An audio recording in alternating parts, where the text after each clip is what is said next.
Today we will reflect on SD 50.17, Chapter 17, Sasankara Patipada Sutta, the discourse on the way with effort. Here Sankara means effort, Sa means with. So Sankara, with some efforts and exertion.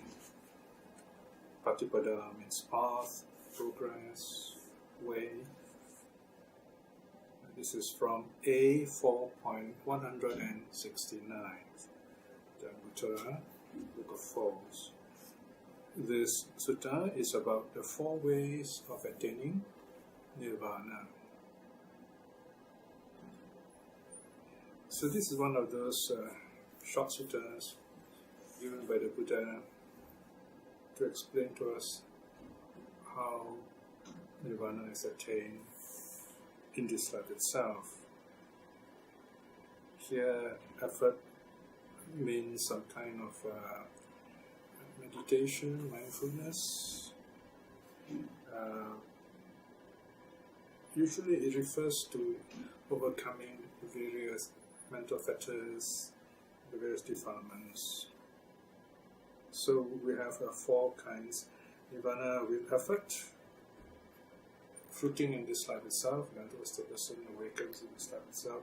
There's nirvana with effort at the body's breaking up, in other words, at the point of passing away. And then the second pair is nirvana without effort. The person attains nirvana in this life is right away, or without effort at the point, at the moment of passing away. Now, what does this mean? Let's look at the sutta. The translation is on page 23. Bhikshus, there are these 4 kinds of persons found in this world. What are the 4? These are the 4 kinds of persons. Number 1, here bhikshus, a certain person attains nirvana with effort in this very life. Meaning here and now. Here bhikshus, a certain person attains nirvana with effort at the body's breaking up. In other words, moment of passing away. Number 3, here bhikshus, a certain person attains nirvana without effort in this very life. In other words, right away, immediately. Here bhikshus, a certain person attains nirvana without effort at the body's breaking up, or at the point of passing away. Right, then the Buddha goes to each of these 4 categories. The first one, nirvana with effort in this very life. And how bhikshus does a person attain nirvana with effort in this very life? Here bhikshus, he dwells contemplating impurities in the body, perceiving the loathsomeness of food, perceiving non-delight in all the world, perceiving impermanence in all formations, perceiving death, and well established internally.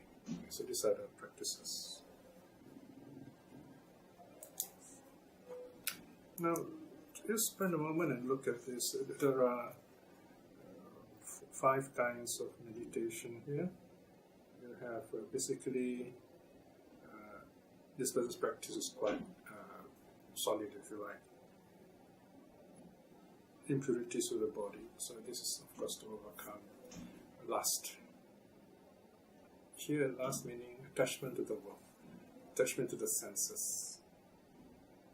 The problem with this body-based kind of attitude is we become body-heavy, so to speak, so that the mind is hindered, fettered by the body.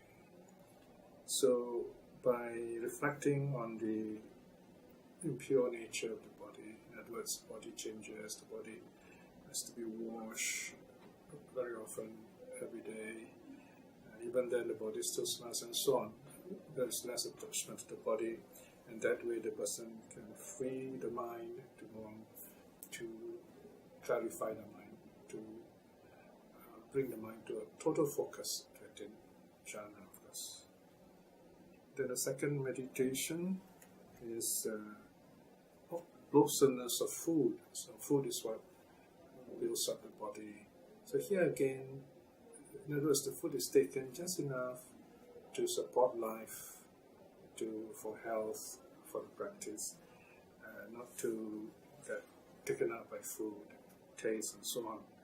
So here again, it's a reflection that this food, when we take it in, it gets digested, it becomes something gooey, and so on. And even if you leave food out there, it will rot. So it's kind of reflection that things do not remain as they are for long. So this is kind of an external reflection of something material.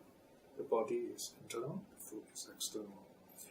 And then there is the third one, non-delight in all the world.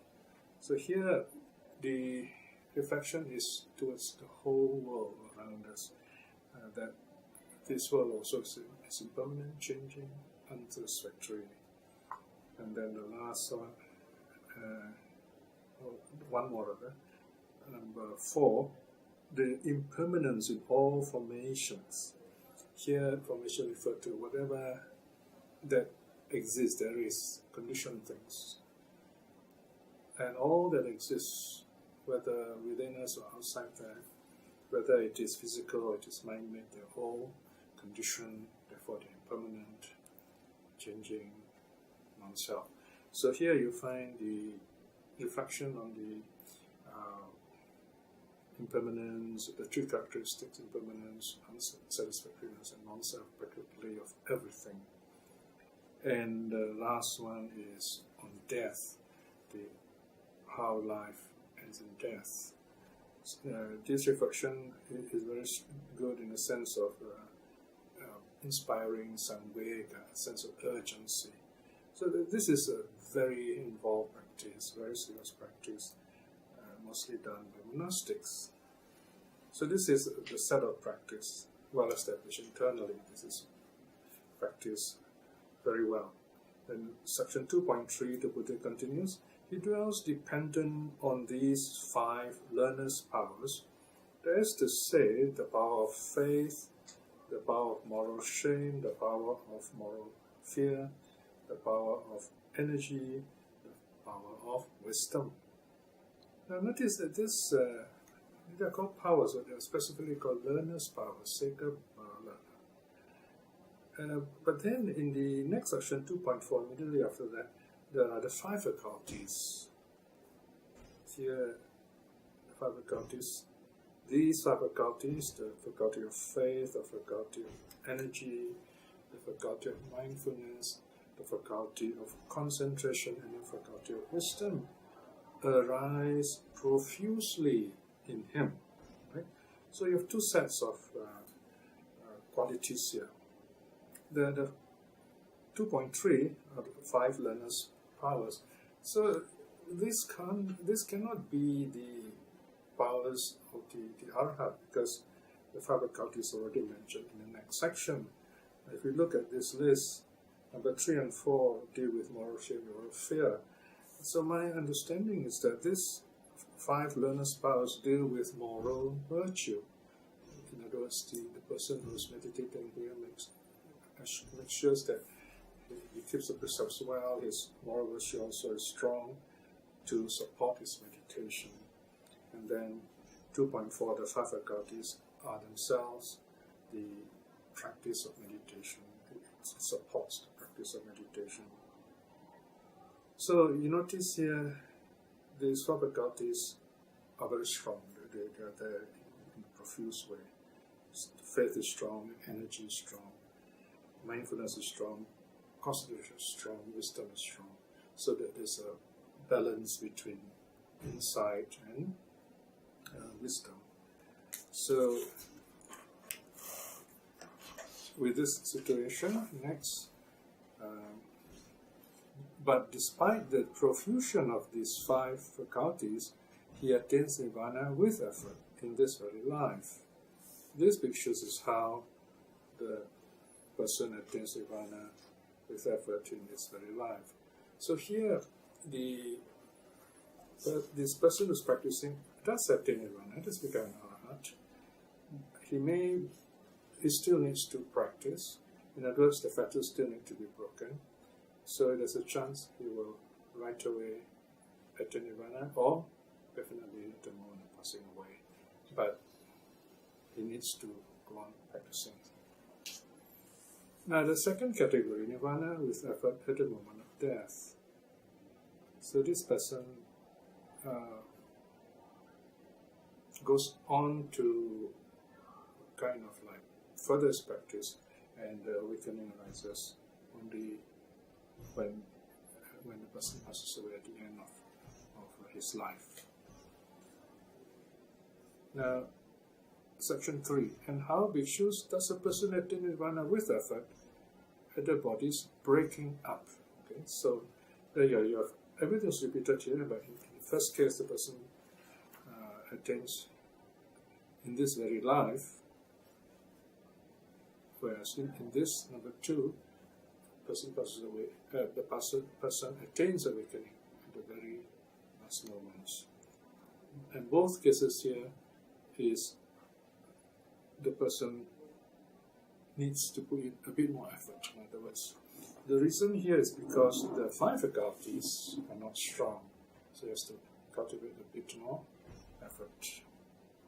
So just have a quick look at this. So section 3, the Buddha says, and how, bhikshus, does a person attain nirvana with effort at the body's breaking up? So here, meditation are the same.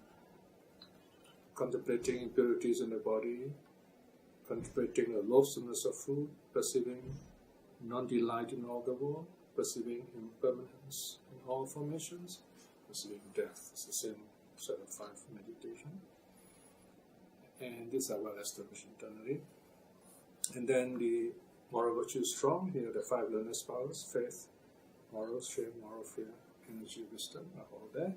And then the 5 faculties, those of faith, energy, mindfulness, concentration, and wisdom, they're there, but they're not strong. So because of the weakness of these 5 faculties, this person needs extra effort, and he will attain arhathood at the point of passing away. Alright, so that's the first 2 categories. Now the second 2, those who attain nirvana without effort. In other words, here, of course, effort is not an exact translation, sankhara, some kind of formation of meditation experience, if you like. Now let's look at this, section 4. And how, bhikshus, does a person attains nirvana without effort in this very life? So here, the first, actually this whole section is about the 4 jhanas. Okay, so here bhikshus are monks, quite detached from sensual pleasures, quite detached from unwholesome mental states, accompanied by initial application and sustained application, accompanied by zest and joy born of solitude, with the stealing. Okay, so this is the first jhana, right? And then second jhana, with the stealing of initial application and sustained application, by gaining inner tranquility and oneness of mind, he enters and grasps the second jhana, free from initial application and sustained application, accompanied by zest and joy born of stillness or samadhi. And then the third, so in the third jhana, with the fading away of the zest, so there is just happiness, the mind is even more calm. It's the person that attains third jhana. And then when even happiness is let go, there's total equanimity, it is the 4th jhana. So this is the characteristic of this person. Without effort, he only has to meditate. And then the next section is the same, the 5 learner's powers. So you can see here moral virtue is still there, very strong. There's the power of faith, power of moral shame, or moral fear, power of energy, power of wisdom. And then the 5 faculties, faith, energy, mindfulness, concentration, wisdom, are strong. They are there in a profuse way. So this person attains without effort in this life itself, so he meditates, attains arahathood. Now the 4th and last person, nirvana without effort at the moment of death. So this person takes a little longer because it attains arahathood at the point of passing away. Here again it's the same. The person goes through all the 4 jhanas. Now of course technically the 4 jhanas are all mentioned, but the person can awaken at any point in any of the jhanas, first, second, third, or fourth, without that mentioned as a set for completeness. And then in the next section, the same 5 learner's powers are mentioned to show the importance of moral virtue. You have the power of faith, moral shame, moral fear, energy, and wisdom. And then there are the 5 faculties which deal with meditation, faith, energy, mindfulness, concentration, wisdom, and these arise weekly in this practitioner because those 5 faculties are not strong. And despite this weakness, or because of this weakness, the person has to wait, so to speak, just go on practicing, creating this very wholesome habitual karma. So the moment of passing away, there is no more rearising, and the person attains awakening right away.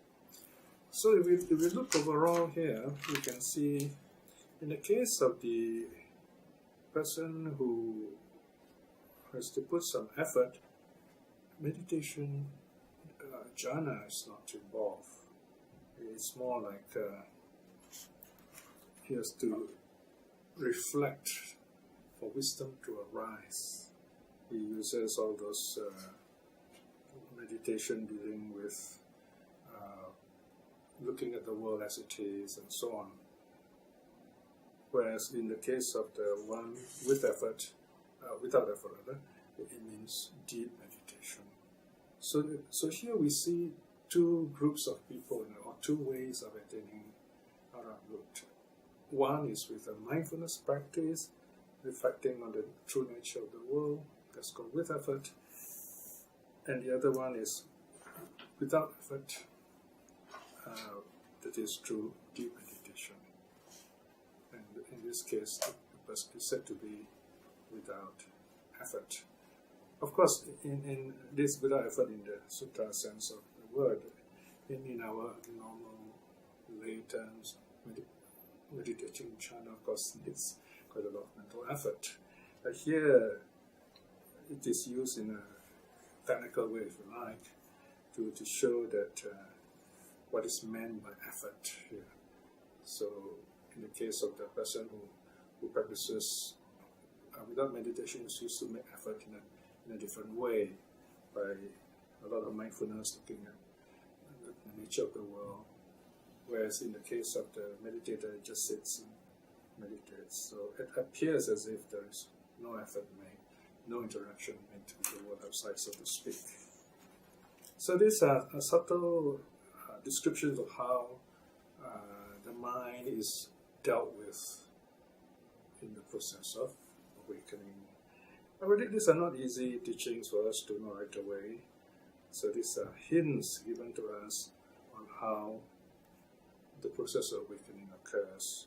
We should read the sutta again, and read the introduction, and then see how our understanding grows regarding the nature of awakening. Let us now close with a short reflection. The Buddha's teachings has various levels of interest to us. Some are very short and easy, some are very profound. There's always something that we can follow, that we can practice. So we've got to go on exploring and connect with something which we can relate to, we can understand.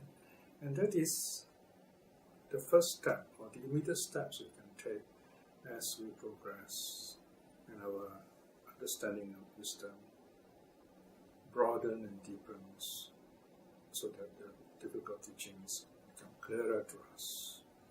Reflecting in this way is very good karma. By the power of such good karma, and by the power of the three jewels, may we be blessed with good health, effort, and happiness, and the courage to aspire at least to attain string meaning in this life itself.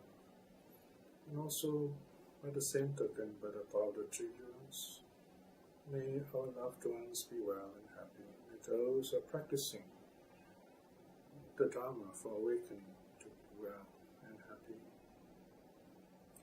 And by the power of the three jewels, may those who have difficulties seeking the way, may they find the true path in this life itself. May all beings be well and happy. Sadhu, sadhu, sadhu.